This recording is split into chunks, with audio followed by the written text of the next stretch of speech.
quick, guys. Out showing today. This specific live is going to be when not to buy a home. So, as you guys know, I do content purely based on people who are wanting to buy a house and are ready to buy a house, but I've never really touched on when not to actually buy a home. So, and this is not to steer people away from buying a home, but this is more so just to give you some game on when to know that you're ready to actually buy a home. So oftentimes, as I said in a lot of my other videos, it's like when it comes to buying a home, it's a lot more than just filling out a loan application and getting pre-approved and just thinking that's the end all be all. For one, you have to make sure your credit is up to par. If your credit is not up to par, it's going to be very, very, perfect example. If your credit is below 580, no lender will work with you. Unless it's like a hard money lender. One of those type of lender deals. But traditionally, if you're trying to get an FHA conventional loan, traditional lending company or bank or anything, if your credit is under 580, nobody's going to work with you. In most cases, most people won't work with you if your credit is actually not in the 620s. You can get away with certain people.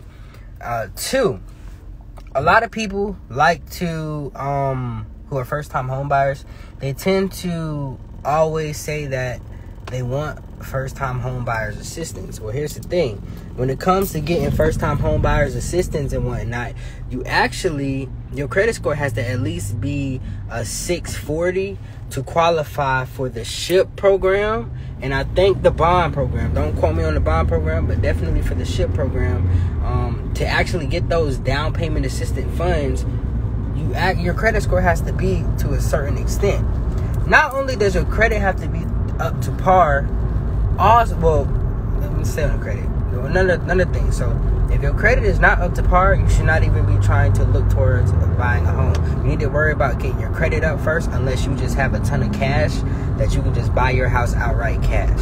But in any event that you're financing, if your credit is not up to par, the number one thing is your credit is not up to par, do not go and try to buy a house, because what you don't want those people running your credit, and then your credit drops even lower than what it was, and now you're just pushing yourself further back.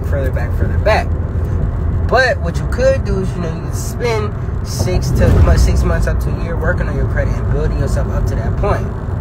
The second thing is having cash on hand. Now, I'm not a financial advisor, but what I do know is that, being in the real estate game for going on 3 years now, I'm pretty spot on. Sometimes I'm a little off, but when it comes to calculating closing costs and calculating closing costs and calculating your down payment. With that being said, when it comes to buying a home, if you don't have at least your down payment saved up, which is 3.5% of the purchase price of whatever you're trying to buy your house at, it's not in your best interest to try to attempt to buy a home, especially in a time like this where we're in a seller's market.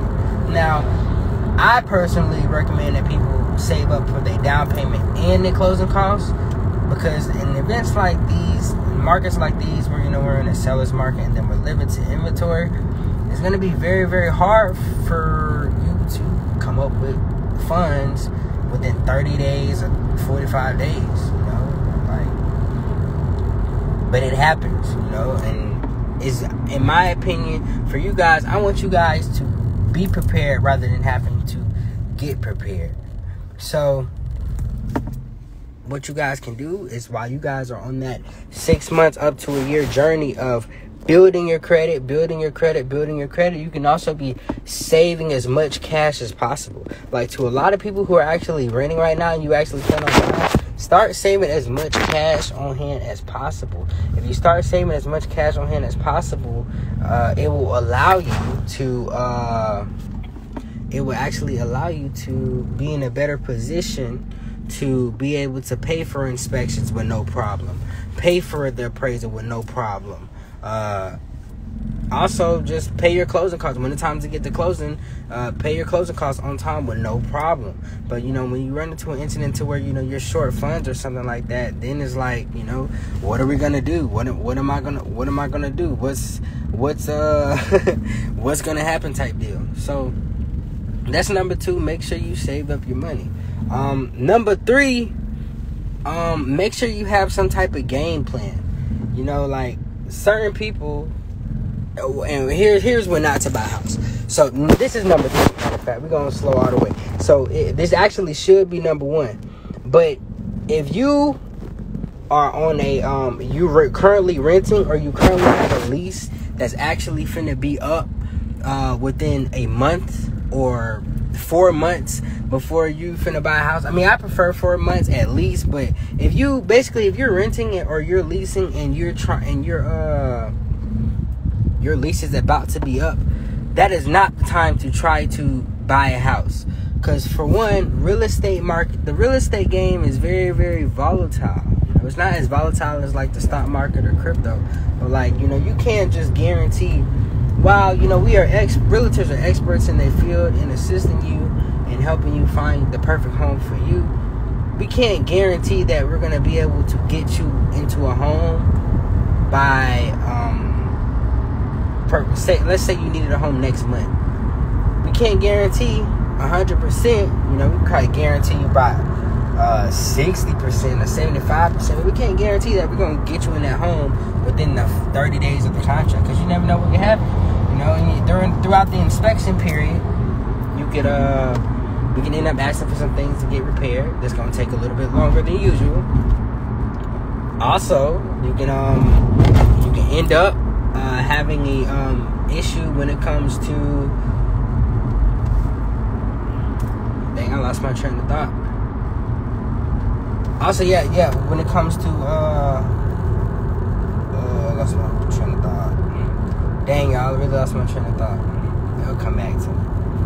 But yeah, that's how you know these videos are really raw and uncut, and I'll start off. But we're gonna go ahead and go into number 4. Number 4 is, when it comes to buying a home, especially in Florida. Now, this is for everybody who actually stays in Florida. If you stay in Florida and you have previously been separated from a person that you was actually married to, if you guys are not on speaking terms to the point to where you guys can't even be around each other, do not want to talk, it is not in your best interest to try to buy a house during that time. The reason why is because in the state of Florida, if you are still legally married to somebody, whether you guys are separated or not, that person's name, until you guys are legally divorced, that person's name has to go on the mortgage. No, not the mortgage, but the deed. So, and a lot of people don't really want that to happen. I've actually run into a couple clients who had a situation like that, to where they could not buy a home because of that situation, and it was to the point to where them and their ex-spouse weren't even on speaking terms to even try to get that person to even agree to not go on the deed. So if you've been separated or you're going through any marriage issues, get that out the way first. If you're going through a divorce, get that out the way first before you try to go buy a home. And make sure that's actually finalized. And this is in the state of Florida. I can't speak for any other states or anything like that, but this is just for the state of Florida. Make sure that you guys are legally divorced and separated. That way you don't have no funny stuff going on. Also, this is leading into number 5, I think. Number 5 is, you do not need to try to buy a home if you have not paid your taxes at all, or just in the past couple of years. If you have not paid your taxes in the past couple of years, that is a huge red flag that's going to come back and bite you before you get to closing. And that is something you don't want, because you're going to be highly disappointed when you spent a certain amount of money, this, that, and the third, and then now you depressed because you lost all this money, and then you're getting hit with a IRS tax bill. So I highly do not recommend. Yeah. Highly don't recommend. Highly don't recommend.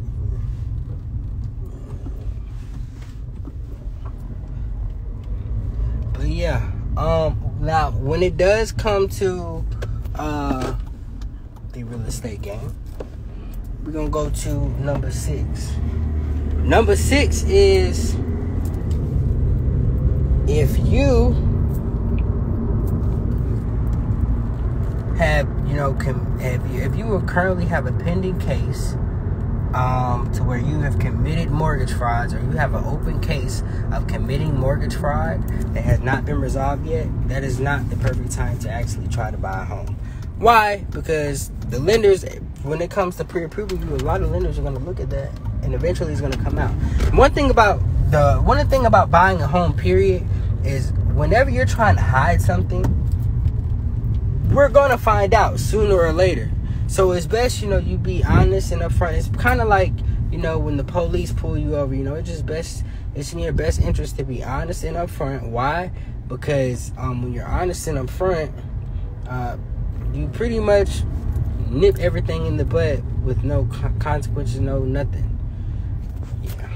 But that's my TED Talk for today. Those are all my top tips on when not to buy a home.